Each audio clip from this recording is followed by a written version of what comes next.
Bom, a gente não sabe como começar, então vamos lá.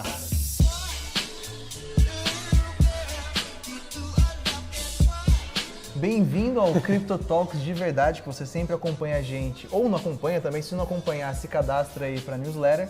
A gente tem nosso espaço semanal com você, que é o Crypto Talks, Isso. Mas alguém fala alguma coisa? Não, finalmente agora virou Talks, né? Agora a gente está falando, fazendo em vídeo, e acho que você deve estar se perguntando aí por que diabos o Bazan tá com o computador aqui, né? Porque a gente está falando de Bitcoin não para, então não dá para ficar desgrudado daqui. Bom, resumindo a história, então o que a gente quer trazer agora para você? Semanalmente a gente já tem nossa newsletter, só que em 600 palavras que a gente escreve lá, não dá para falar muita coisa, então agora a gente tem 600 minutos para falar com você aqui toda semana. É um espaço bem informal, então também peço que você mande sempre suas sugestões. A gente não tem um e-mail ainda, mas a gente vai providenciar. E acho que tipo, a grande questão mesmo, fora se você está usando o computador aqui ou não, é que o Bitcoin está caindo, né? E isso vem assustando as pessoas.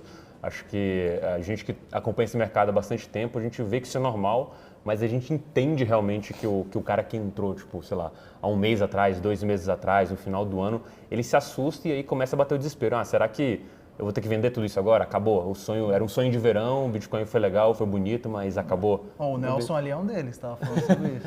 Tinha gente aqui na Empírico também chorando por causa disso, mas assim, o que a gente pensa é que o que a gente vê, né, o que a gente viu também é que isso é normal, né?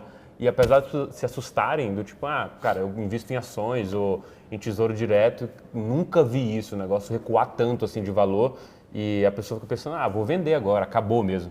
Mas a gente foi atrás de alguns dados, algumas coisas para sustentar essa tese nossa que, na verdade, isso é natural do mercado por N motivos, né? Acho que você pode trazer alguns aí que você está com o computador, né? Acho que é mais fácil ele trazer do que eu recorrer à memória aqui, né? Então, tema da semana não tem como falar de outra coisa que não seja queda.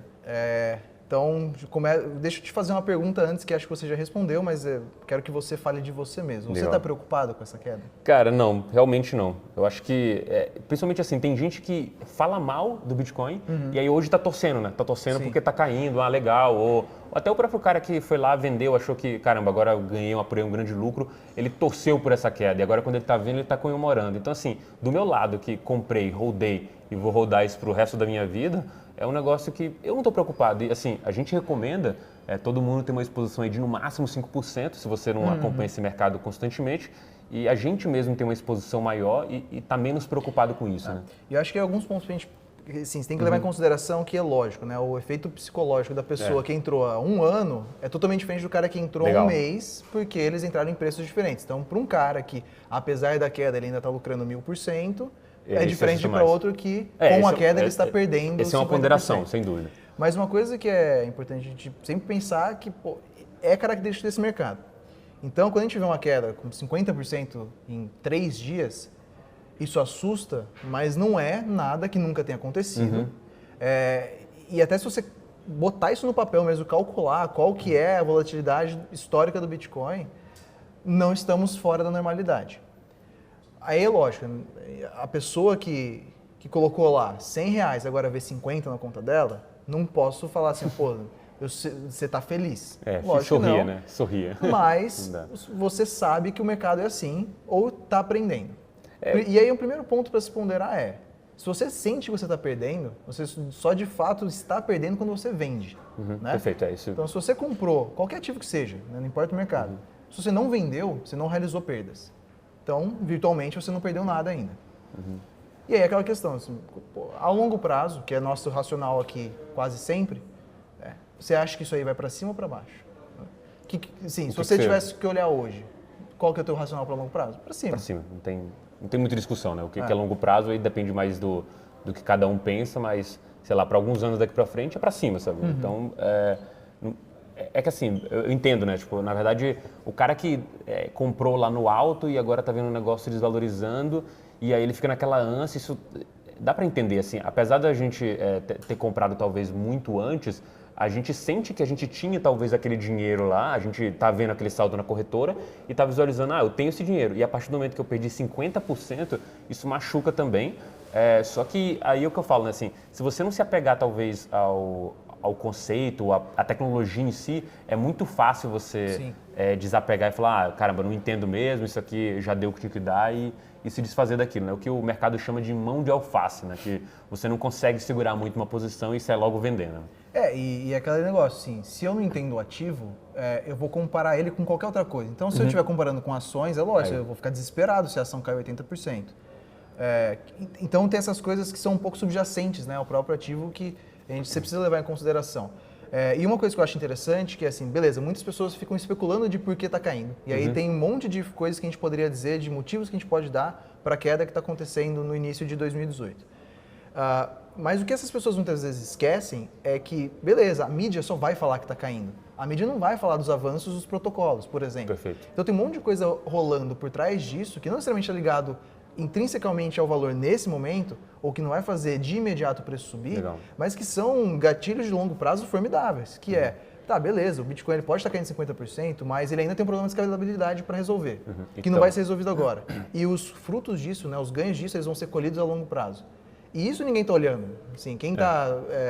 ou o hater que curte falar, e um beijo para você, né, que não gosta do Bitcoin, mas assim, tanto a pessoa que odeia o Bitcoin, quanto a pessoa que não está só achando explicação porque está vendo só notícia, se ela não para olhar o que de fato está por trás, porque assim, o preço, beleza, a informação do mercado está dando preço, mas e o ativo mesmo, né? Porque é a mesma coisa se eu falasse, pô, beleza, as ações de uma certa empresa estão caindo, mas o que essa empresa está fazendo no meio tempo? Assim, justifica a queda?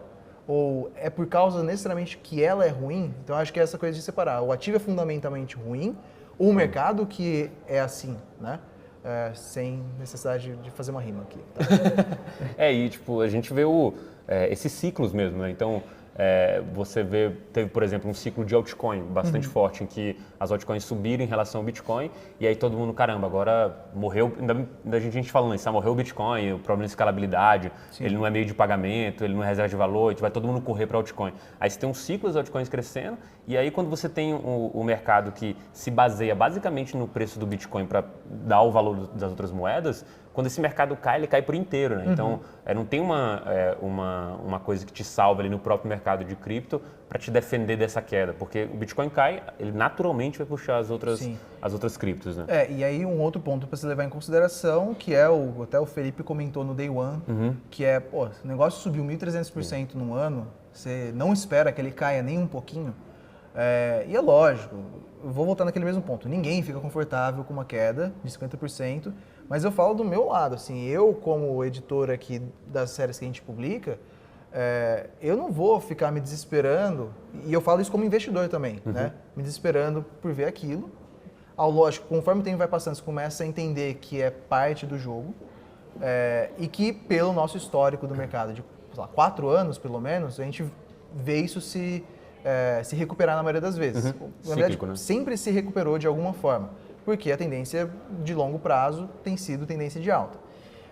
E aí uma coisa que eu fui calcular aqui para entender e trazer um número, que é o lance do drawdown, né? Assim, para você que não conhece esse termo, não é nada de outro mundo, né? Mas o drawdown basicamente é o tempo em que um ativo ele passa abaixo do seu último pico, vamos dizer assim. Então o Bitcoin bateu $20 mil, por todo o tempo que ele ficar abaixo dos $20 mil, ele está em drawdown. A hora que ele voltar para os $20 mil, a gente saiu. Então assim, é como se você estivesse lá num topo, você mergulhou, uma hora você volta à superfície.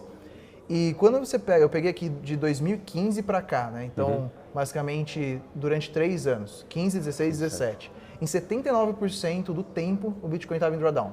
Então, 79% do tempo ele estava valendo menos do que ele estava no último pico. O que a gente sempre tem que pensar é que, dado esse drawdown, a maioria do tempo você está perdendo, né? Você está abaixo do último pico, porque assim como eu disse no começo, né? Você tem aquele valor, você se apegou naquele valor e a partir do momento que ele está abaixo daquilo, você está perdendo o dinheiro.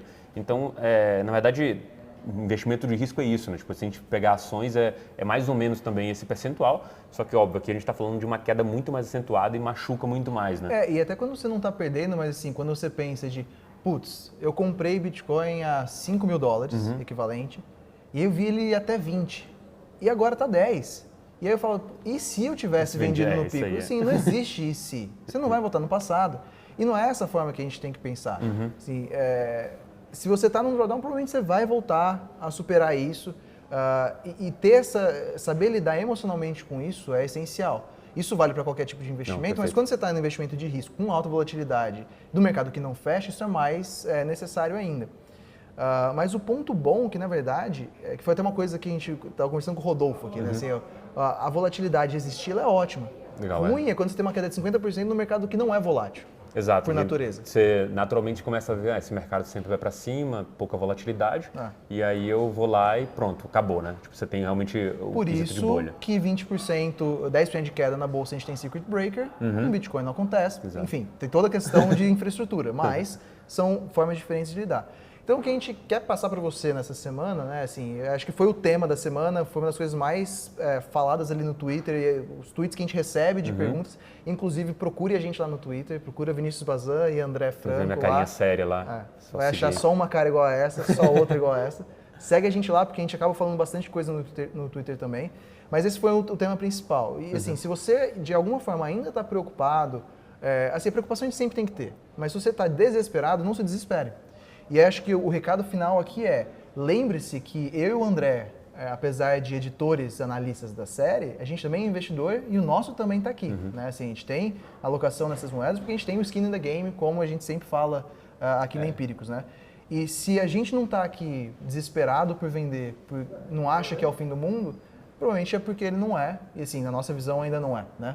E a gente espera transmitir isso para você. Acho que essa é a grande lição que a gente quer passar aqui nesse vídeo, que, caramba, a gente tá sentindo o que você também está sentindo. E aí a gente quer só que você se controle para não ser aí o chamado mão de alface que começa a vender tudo numa queda, né? E é aquele negócio, né? A gente sempre traz as newsletters, séries e tudo mais do que a gente acha, e eu só recomendo para você aquilo que eu faço para mim também, ainda mais nesse mercado.